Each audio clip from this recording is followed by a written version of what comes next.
姐姐，你醒啦？小溪，夜这么深了，你怎么一个人跑这儿来了？小溪想和那只小小鸟做朋友，可是它一直飞，小溪追着追着就过来了。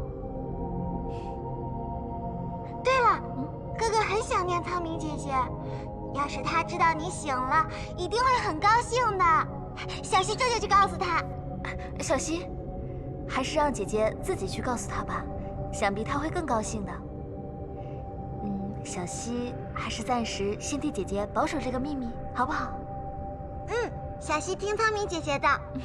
小溪真乖。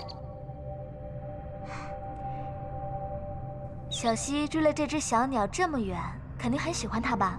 是呀，小溪还只在故事里听过活生生会飞的小鸟呢。苍明姐姐，能把小小鸟借小溪玩一会儿吗？一会儿就好。这个嘛，这只小鸟可是姐姐的宝贝，可不能平白就给了你。啊，可是小溪真的很喜欢它呢。那这样吧，如果小溪愿意用胸前这枚宝石和姐姐来换，姐姐就将小鸟换给你，好吗？这个，就是它。不行不行，哥哥说过一定不能摘下它。可是这只小鸟多漂亮啊！姐姐就是借这块宝石看一眼，然后就还给你。小溪不再考虑一下？好吧，苍明姐姐，你只看一会儿就还给我，不然被哥哥发现了，他会不开心的。好。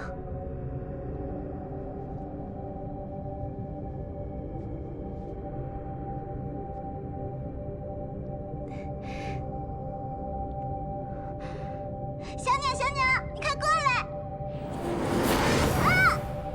啊！小溪好痛！哥哥，苍明姐姐，快来救小溪！小溪，抬起头，让姐姐看看你。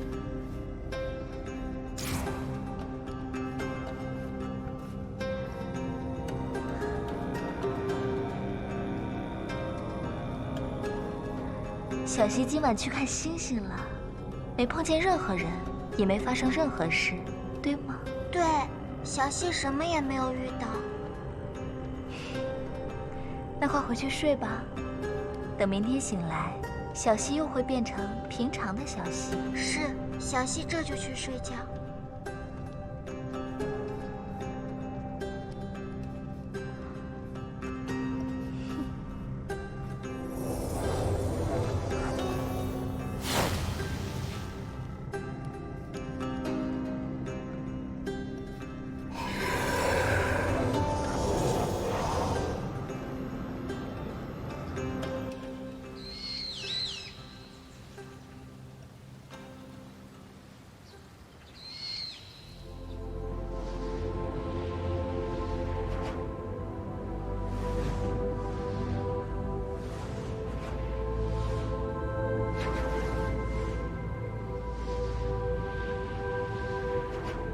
过了江陵北上，应该就是巫山了。可为何航行如此之久，还不见巫山的踪影？我去主控室看看，别是无意粗心大意，使错了方向。哎，等等，你们看那儿，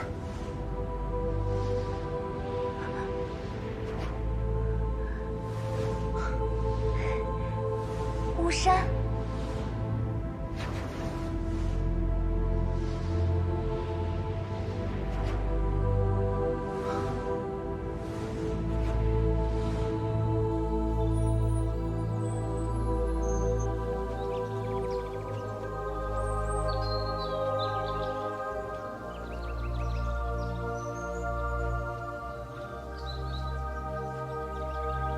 这里就是巫山啊！和我记忆中一模一样。从这穿过去，应该就能到巫山了吧？试试便知。走吧。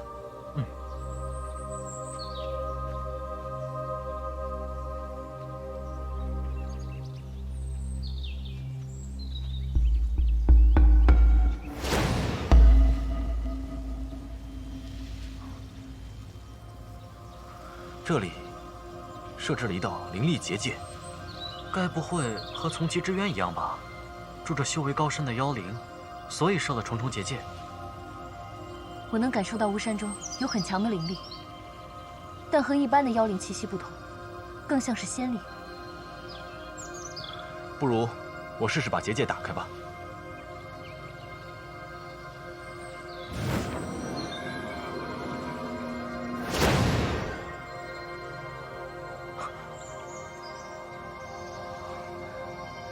一泽，让我试试吧。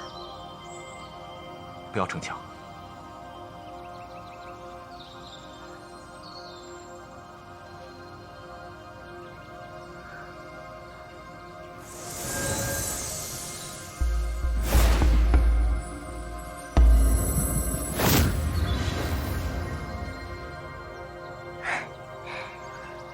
阮妹妹和巫山果然有渊源。我们快走吧。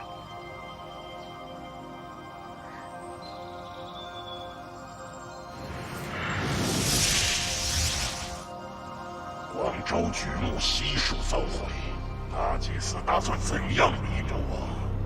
你有何打算？请大祭司向下界最繁华的都城长安投放巨木，否则我小小一介新王，力量可不足以使整个猎山路染上魔气。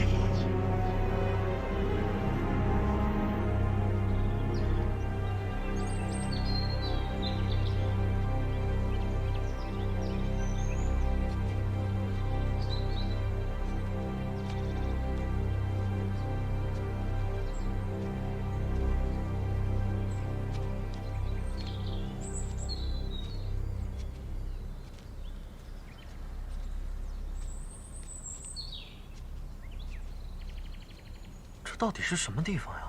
这么壮观！看样子，这里以前是座宫殿。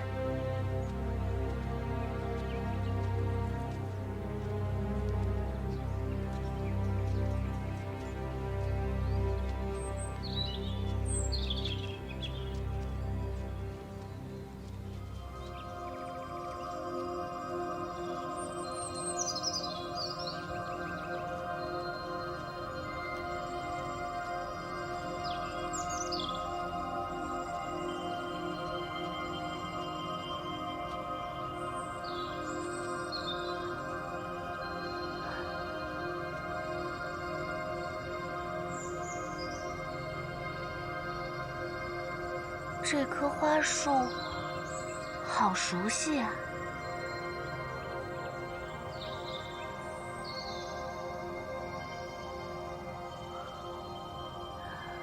阿软，在想什么？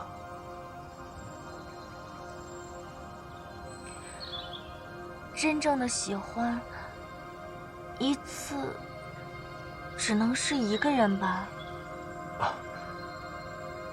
在下料想，应该是吧。阿软，为何突然问这个？我刚想起来，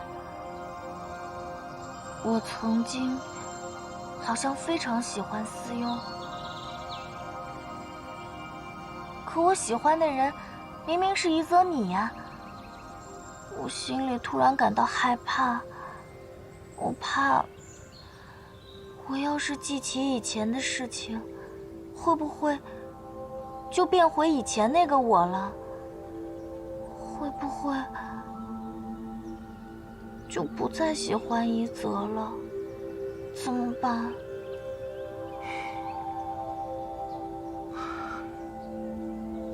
阿软，你饿吗？啊？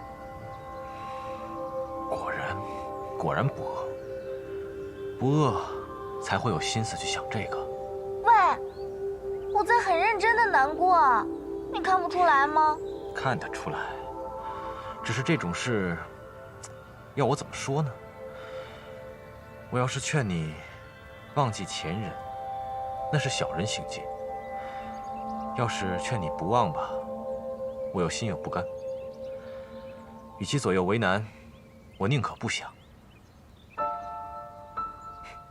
况且，如今的我实实在在站在你面前，我就不信会输给数千年前的一个影子。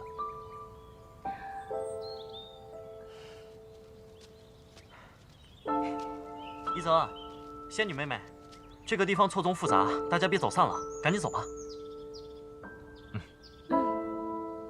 走。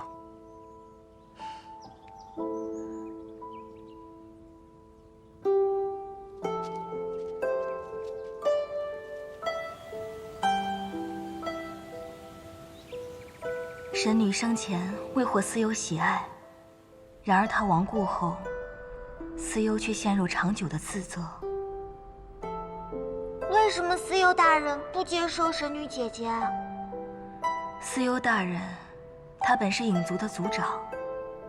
影族追求力量，嗜好杀戮，唯一的弱点是不能受阳光照射。上天惩罚影族，天地连续出现了3个白昼，垂死的族人将灵力传给司幽，司幽成了影族唯一存活下来的人。历经劫难与灭族，司幽懂得众生皆苦，也开始有了悲悯之心。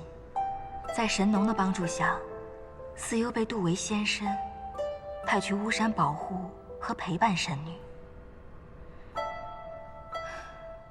其实司幽并非不喜欢神女，只觉得她太过温暖灿烂，像天际永恒燃烧的太阳般美好，而自己却属于黑暗。他内心有太多的郁结与伤怀，自认不配与神女比肩。司幽大人真傻，喜欢就要说出来呀，否则哪天像小溪这样醒来后什么都不记得了，该多可惜啊！是啊，喜欢一个人，哪有是非对错可言？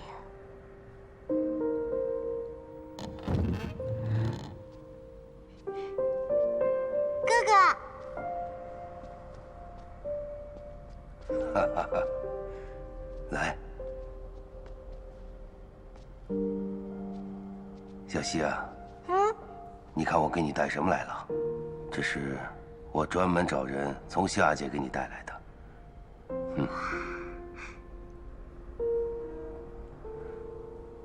刚才你们说什么呢？谁喜欢谁呀？我刚才给小溪讲司幽与神女的故事。怀月姐姐，你这个故事都已经讲了多少遍了？小溪，你是不是想起什么了？自从小陈教我记日记，小溪能知道每天发生过的事。怀月姐姐，我太喜欢司幽和神女姐姐的故事了，能再给我讲一遍吗？只要小溪喜欢，华月姐姐每天都讲给你听。怀月姐姐对我太好了。对了，属下有话想跟大祭司说。小溪，你乖乖在这玩，一会儿我过来看你。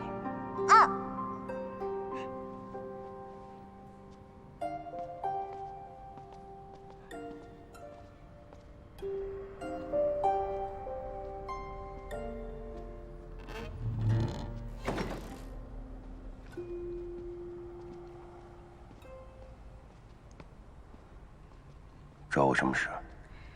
大祭司真的打算向长安投放举目。广州城的动静闹得很大，已经引起了太华观、百草谷等诸多修仙门派的注意。若长安一遭举目荼毒，人界恐怕会联手反抗，攻进柳月城。如果现在停手，理应将停止以魔气熏染剩下的族民。更何况下界那些人若无昭明剑，是无法隔开父系结界。现在柳月城已箭在弦上，没有退路可走。可是，没有可是，此事不必再议了。华月，你立刻率领族人展开迁徙行动，先将成功熏染魔气的族民送去龙滨宇，再派人加以守卫，12个时辰轮流守卫寂静之间。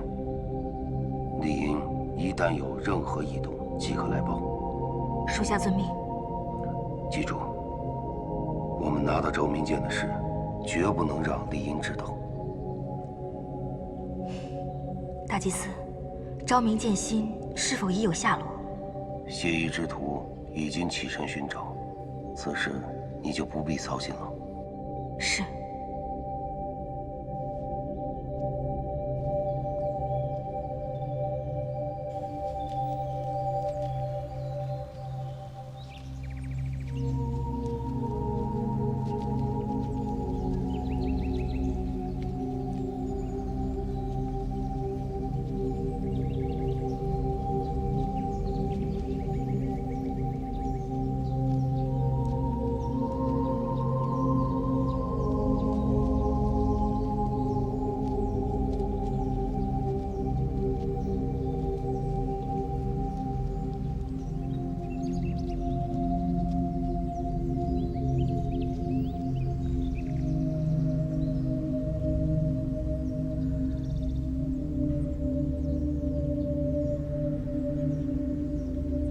一泽，怎么了？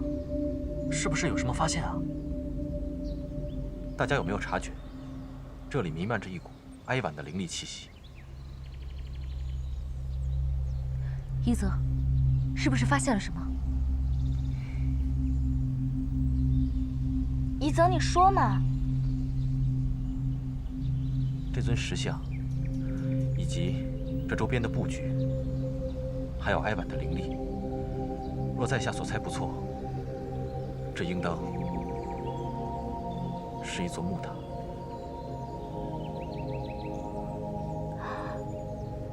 一泽，你的意思是说，这个地方是一座坟墓？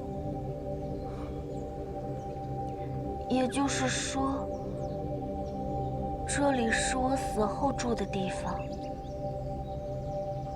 我果然曾经死掉过吗？不会的，阮妹妹，过去的很多事你都忘了，或许木塔里是别人呢。我记得很清楚，这里的一草一木，一石一峰，我都这样熟悉。我还记得，当初偷跑到巫山上玩，被神农神上发现后，气得吹胡子瞪眼的。阿阮，我们能看见你，听见你，能触碰到你。你明明活生生的，好好的，不要怀疑。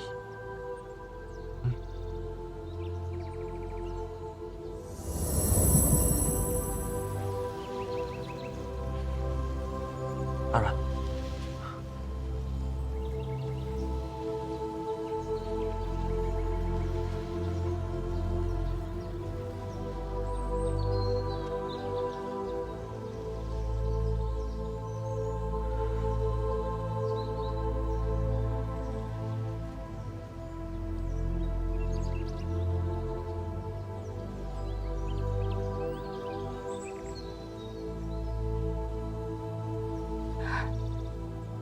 怎么会这样？怎么了，阿阮？仙女妹妹，你能看懂石碑上的文字？是不是发现什么了？阿阮，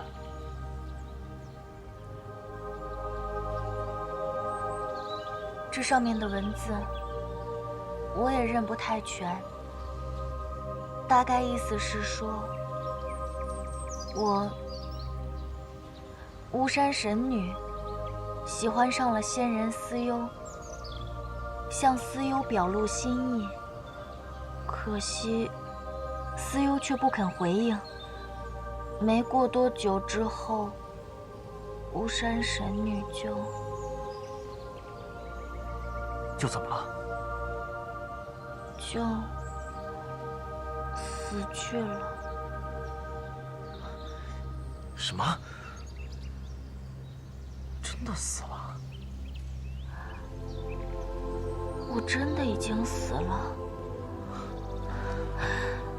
到底是怎么回事啊？阿软，你看，这上面还有很长一段文字，要不先往下看，或许还有别的解释。可惜，这上面大部分的文字我都记不太清楚了。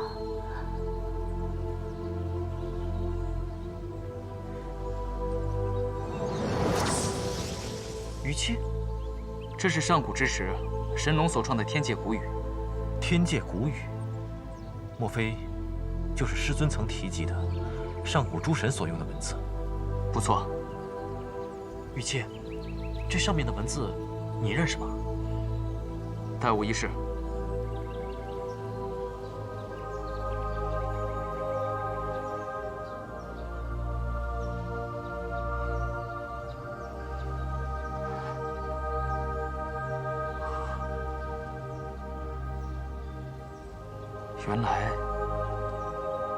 原来竟是如此。这上面写着什么？快告诉我！这块石碑上还残留着雕刻者的一丝神力。祷文的内容，你们自己听吧。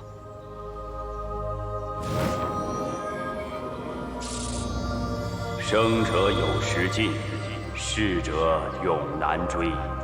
这茫茫浮世，万物皆有尽期，生老病死，悲欢聚散。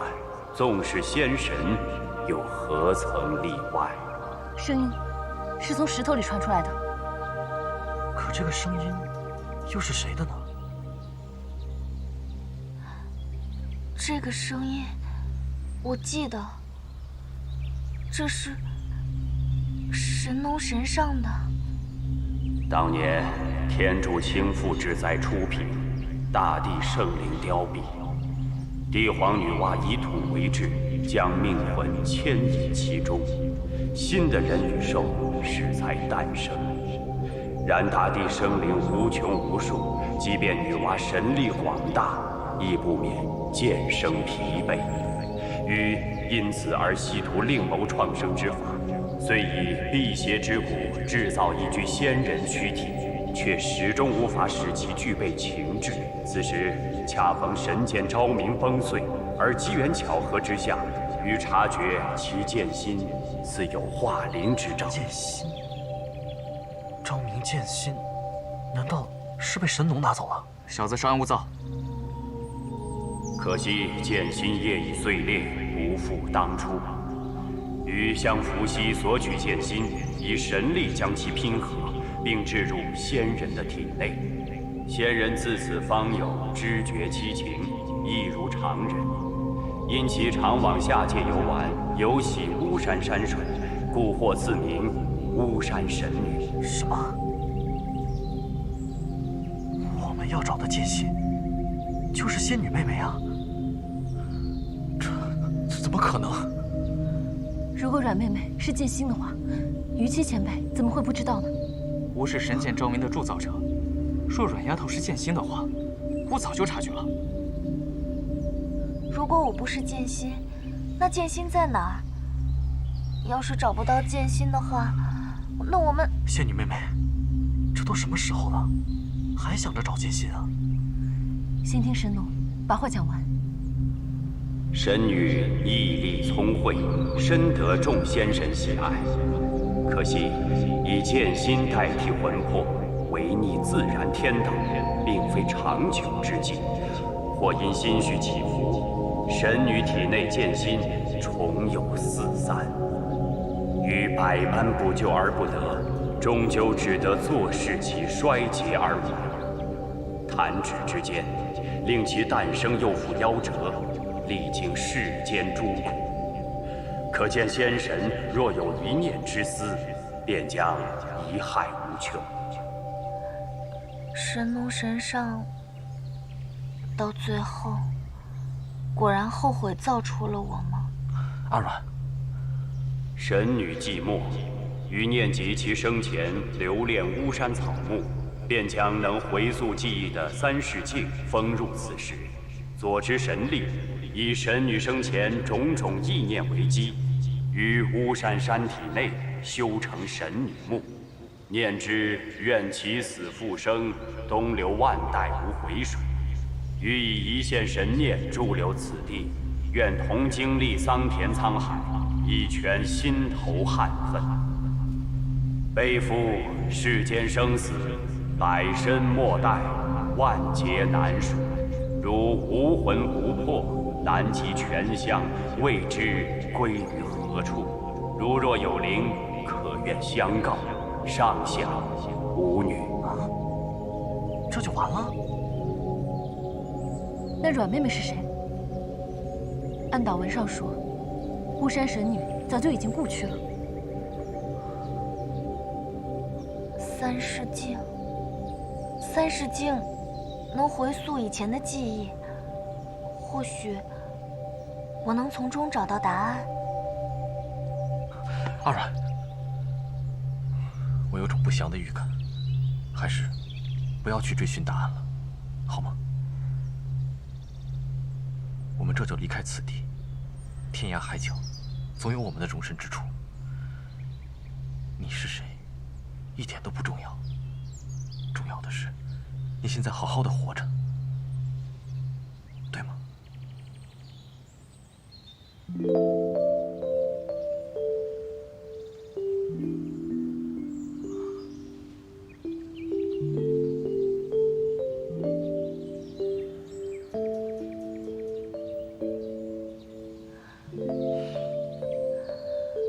我们好不容易走到这里，况且我也想弄清楚自己到底是谁，而且还有剑心的下落，我不想放弃。能有你们陪着我，我心里一点也不害怕。不管答案是什么，我都能承受。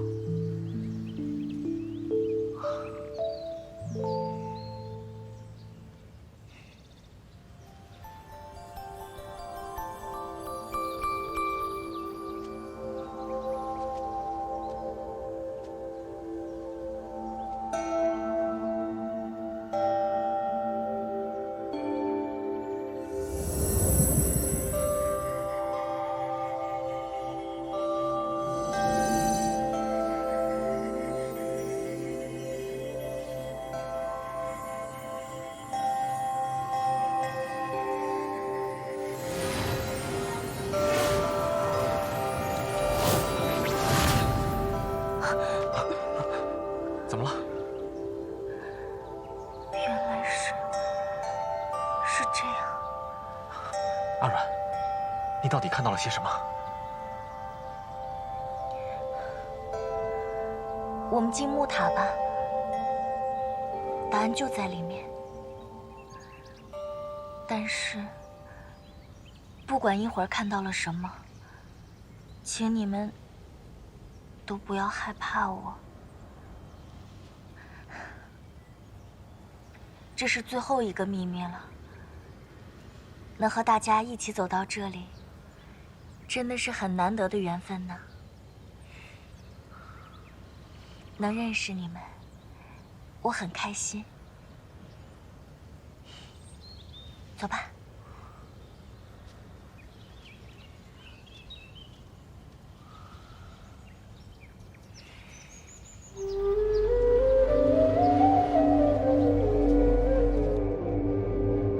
哥哥说，现在开始迁徙了，将一批成功熏染魔气的族民送去龙冰屿。很好，消息真快。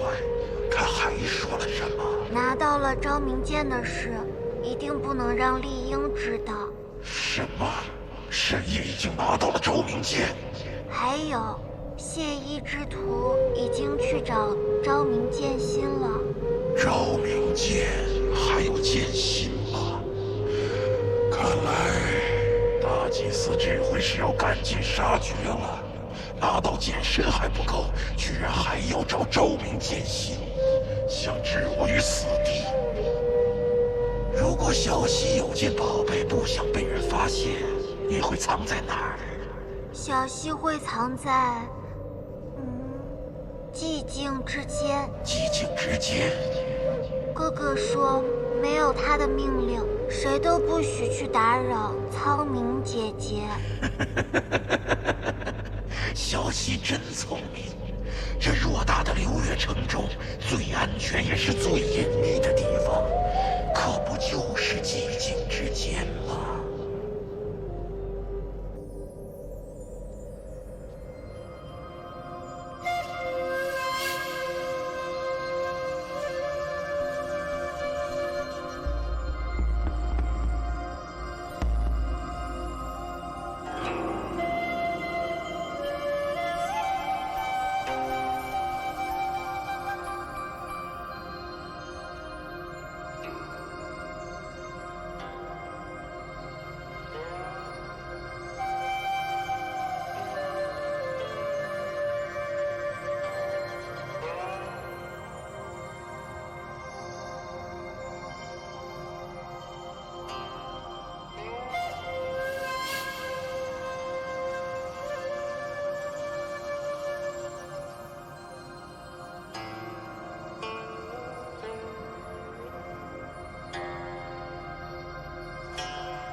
这些是人还是草啊？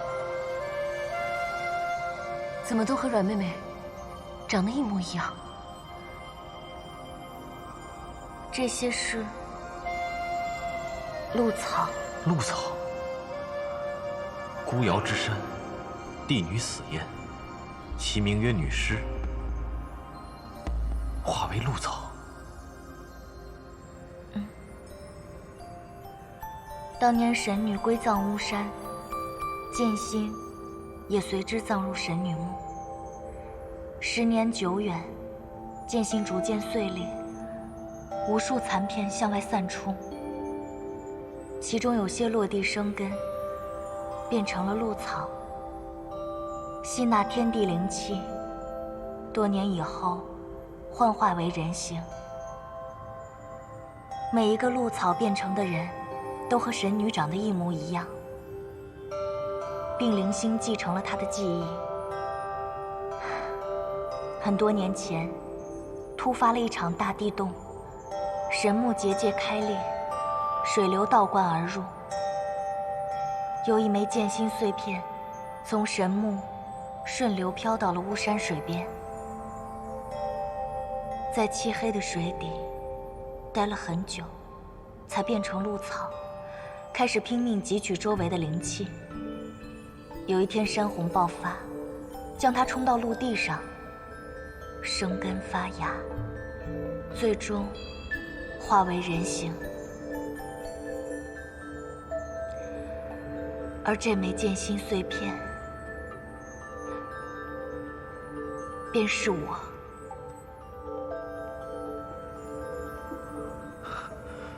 什么？可惜鹿草一旦幻化成人形，积存的灵气便会开始慢慢逸散。等散到不足以支撑幻形，我就会重新变回鹿草。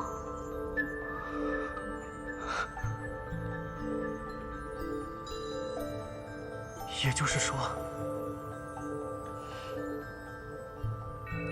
只有等到100年之后，汲取了足够的灵气，鹿草才会再次幻化成人形。遇见谢依哥哥，已是我第3次化作人形了，而且因为没有灵力支撑，连变成人时的记忆也很难留存下来。怎么会这样呢？可有补救之法？小子，若剑心完美无瑕，昭明又为何会崩碎？这其中的动荡，早已是注定之事。阮丫头，当年昭明出城，我便隐约察觉剑心似将化灵。那是我朝思暮想，既与剑灵见上一面，却始终未能如愿。没想到，过了这么久，终是见着了。可我不是剑心，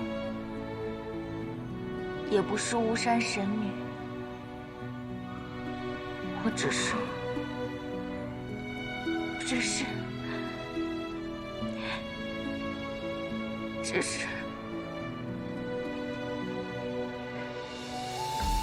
我是阿软。阮丫头，吾明白，吾虽助出昭明，但却帮不了你。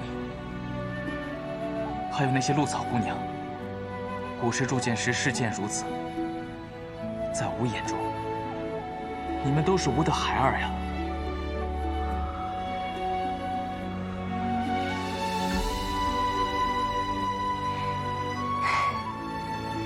其实剑心碎片化灵，还能变成人，本来就是奇迹啊！既然是奇迹，又怎能一直延续下去呢？之前2次幻化成人，连巫山都没能走遍，这次能走这么远，还能遇到大家，上天已经待我不薄了。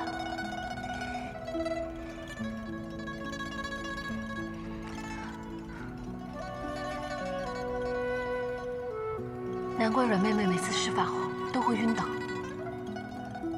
既然知道自身灵力散逸，为何不肯告诉大家？是啊，早知道是这样的话，我们就不会让你频繁使用法术了。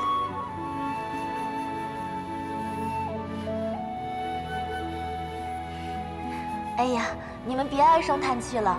自从有了绝微长老赠送的玄血藻晶，我的灵力散逸已经变得很慢了。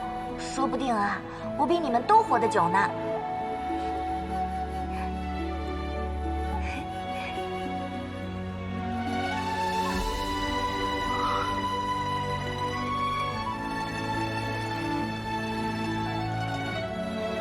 阿软，